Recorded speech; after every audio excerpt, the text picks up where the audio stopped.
I stepped into my house at an hour I wasn't expected. The kind of hour that strips away masks. The kitchen light glared. Shadows moved. And then I saw it, my son's hair twisted in the grip of a man in plain clothes. "Your father stole from us," he hissed, dragging my boy closer to the knife edge of fear. "We're going to take it out of your skin," their leader smirked. A detective, badge still clipped to his belt like irony. Daddy's gone. No one's coming. He didn't hear me cross the threshold, didn't see my reflection in the glass behind him. My fist broke his throat before the lie could finish leaving his mouth. The sound wasn't cinematic, it was wet, jagged, final. His partner's eyes widened. Recognition cut deeper than the blood spilling onto my tiles.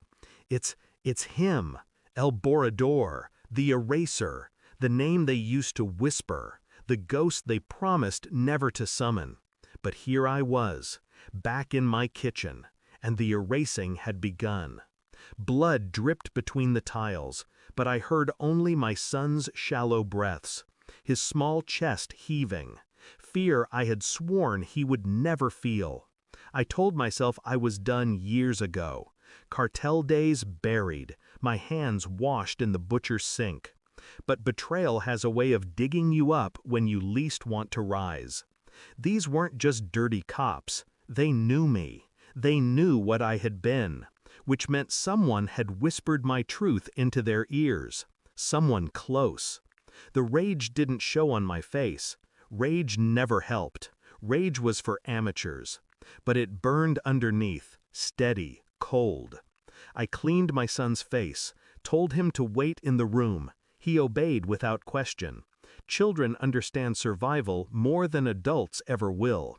And then I began thinking, not as a father, not as a butcher, but as the man I used to be, the eraser. I didn't confront anyone outright, not yet. I retraced the leak, phone records, old contacts, patterns of surveillance around my shop. The noose had been tightening for weeks, I realized. Cops who weren't cops, questions asked in whispers, men parked too long in cars that didn't belong to the neighborhood. I played my part, the quiet butcher, the retired nobody. But every night I pieced together their arrogance like a puzzle. And in the spaces between silence, one truth sharpened. Someone had sold me out. Someone had turned my family into currency. It wasn't random, it was personal. I buried the thought, but it kept clawing back. Her eyes, her voice, her absence when I needed her most. My wife. She knew the stories. She had been there when I swore I was done. And yet the phone bill showed late-night calls, a detective's number hidden in plain sight. The betrayal didn't shock me, not really. What hurt was the simplicity of it, the greed, the stupidity of believing I had really become just a butcher. The evidence was undeniable. I didn't rage. I didn't confront her immediately. I waited, placed the records on the kitchen table where blood had dried days before. She walked in, stopped when she saw them. Her face drained before her lips could form denial. I asked one question, my voice even, detached. How long? She collapsed into excuses, tears, pleas, as if water could erase betrayal. I didn't move, didn't blink, because in that silence I had already erased the future we once pretended to have. She begged. It wasn't supposed to go that far.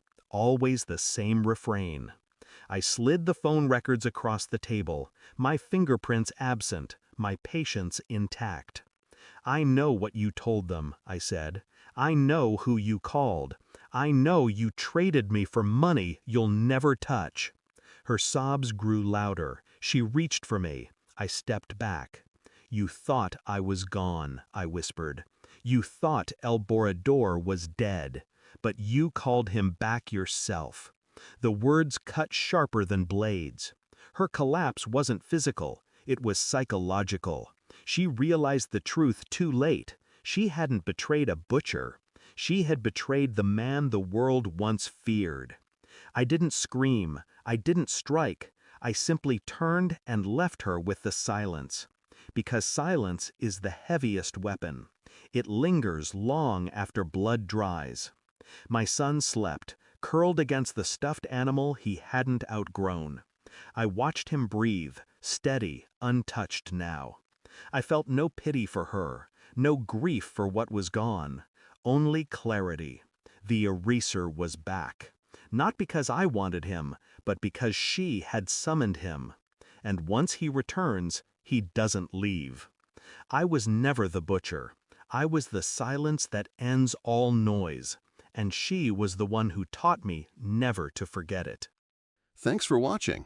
Don't forget to like, share, and comment. Subscribe now to Cheating Stories Insight World for more amazing stories.